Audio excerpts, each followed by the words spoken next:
जय हिंद, जय बिहार, जय शिवहर। बहुत बहुत धन्यवाद। श्री चंद्रशेखर जी। माननीय सभापति जी, जय भीम।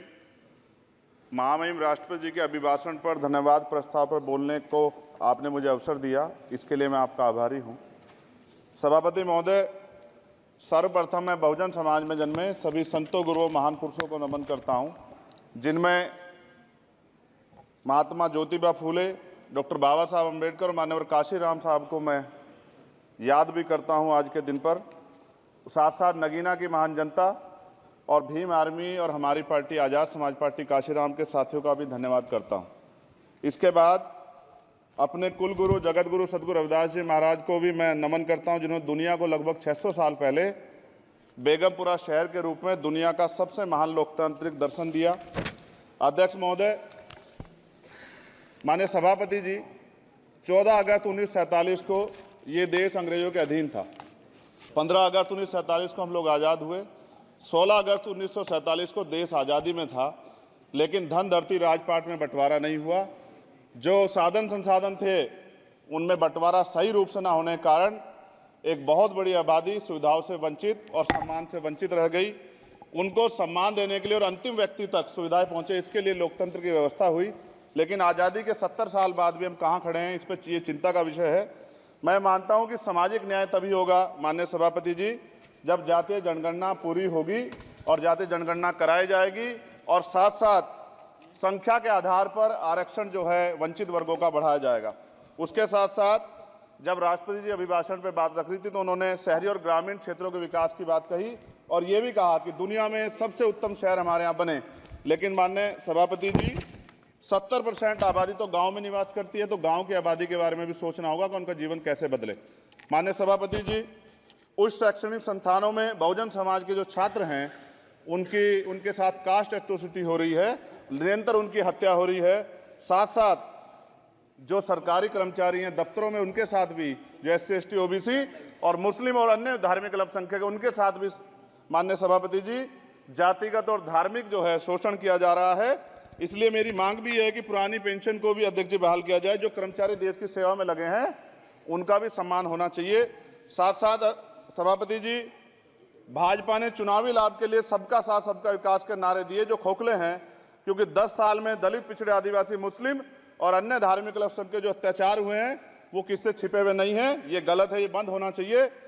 सभापति महोदय जी, महामहिम राष्ट्रपति जी के अभिभाषण में निजी क्षेत्रों में SC ST OBC को रिजर्वेशन देने का कोई उल्लेख नहीं हुआ है, जो कि आज चर्चा का विषय, क्योंकि 98% प्राइवेट सेक्टर है, 2% सरकारी सेक्टर है, तो 98% प्राइवेट सेक्टर में भी हमारी हिस्सेदारी की बात होनी चाहिए। माननीय सभापति जी, आशा कार्यकर्ताओं, आंगनबाड़ी वर्करों, भोजन माताओं के वेतन वृद्धि पे भी कोई उल्लेख नहीं हुआ है, वो भी अभी नंगे, उन पर भी सोचना पड़ेगा।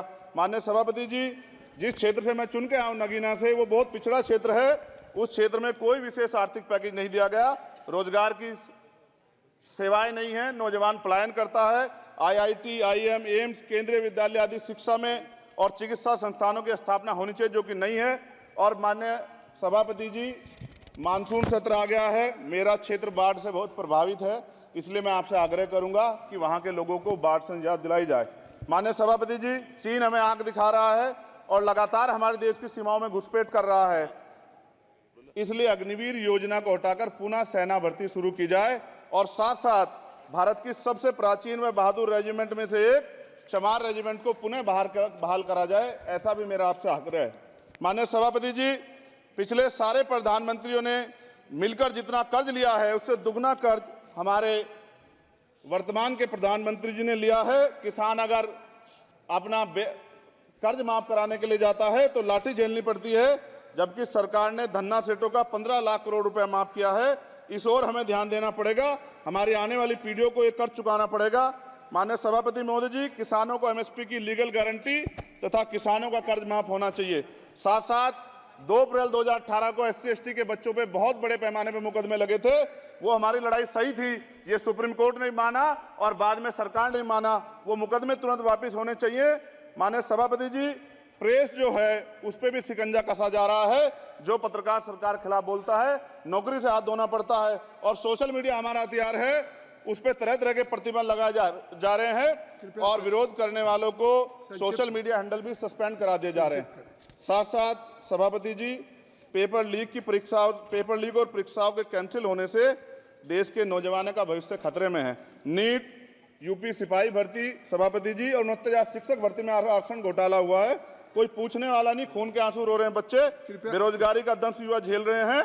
इसलिए मेरा आग्रह है कि युवाओं के लिए कृपया समाप्त करें चंद्रशेखर। माननीय सभापति जी, मैं पहली बार बोल रहा हूं, आप कहेंगे मैं बैठ जाऊंगा, मैं आपकी बात, मैं संवैधानिक मर्यादा का पालन करूंगा, मगर हम तो माननीय सभापति जी सुन ही रहे हैं। आप बोलिए, 1 मिनट। धन्यवाद। एक मिनट और बोलिए। अध्यक्ष सभापति जी, नारी सम्मान की बात करने वाली सरकार, हमने मणिपुर देखा सर, हमने पहलवान बेटियों का हर्ष देखा सर, और हमने सर हाथरस की बेटी का हर्ष देखा सर, और हाथरस के परिवार को जो वादा किया था सरकार ने वो भी पूरा नहीं किया।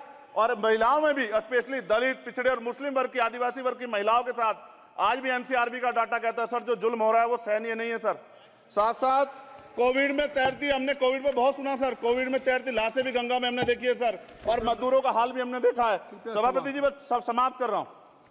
नोटबंदी पे छोटे मजले उद्योग की जो कमर टूटी वो भी हमने देखी है। सभापति जी, शैक्षणिक संस्थानों, विश्वविद्यालयों में, चिकित्सा संस्थानों में ओबीसी एसटी के योग्य अभ्यर्थी को एनएफएस करके जिस तरह निकाला जा रहा है, लेटरल एंट्री करके जिस तरह हमारे रास्ते बंद किए जा रहे, ये भी हम देख रहे हैं सभापति जी। साथ साथ मेरा ये कहना है सर, ये सबका इशू है कि प्राइवेट कर्मचारी सर और सरकारी भी कई जगह पे 8 से ज्यादा घंटों से काम करते हैं, और उनको जो सर उचित वेतन भी नहीं मिलता, तो न्यूनतम वेतन 20,000 रुपए तय हो और 24 घंटे की ड्यूटी। उदाहरण के तौर पे यूपी पुलिस सर बहुत पूरा काम करते हैं वो लोग, वो राज्य के विषय हैं। आप सर मैं आपके राज्य सरकार के लिए भी आपके संज्ञान में डाल रहा हूँ विषय सर। पुलिस सब जगह है सर, लेकिन सवाल ये है सर, बहुत पसीना बातें हैं, 8 घंटे की ड्यूटी और वेतन विसंगति, बॉर्डर स्कीम से उनको जो बाहर किया जाए। माननीय सभापति जी, 1 मिनट चाहिए सभापति जी। राष्ट्रपति जी ने धर्म के बारे में बात की थी, राम मंदिर से पहले हमारे गुरुघर तुगलकाबाद का फैसला आया था राष्ट्रपति जी, वो सभापति जी अभी तक दिल्ली में स्थित सदगुरु रविदास जी महाराज का गुरुघर नहीं बना। साथ साथ सभापति जी, अपनी बात को खत्म करते हुए मैं आपसे कहना चाहता हूं कि जितना देश दूसरों का है सर, इतना हमारा भी है। हम मरने के लिए पैदा नहीं हुए, जो चाहता है हमारी हत्या कर देता है। मूछे रखने पे, घोड़ी पे बैठने पे, मटकी छूने पे हमारी हत्या हो रही है। क्या बदला है सर 70 साल बाद भी? दलित, पिछड़े, मुसलमानों पे हिंसा नहीं रुक रही है सर। मेरा आपसे संरक्षण के साथ ये आग्रह है कि इन घटनाओं को रोका जाए, और देश किसी की बपौती नहीं है, देश संविधान से चलता है सर, और संविधान से चलेगा। संविधान छेड़खानी बर्दाश्त नहीं की जाएगी सर। धन्यवाद।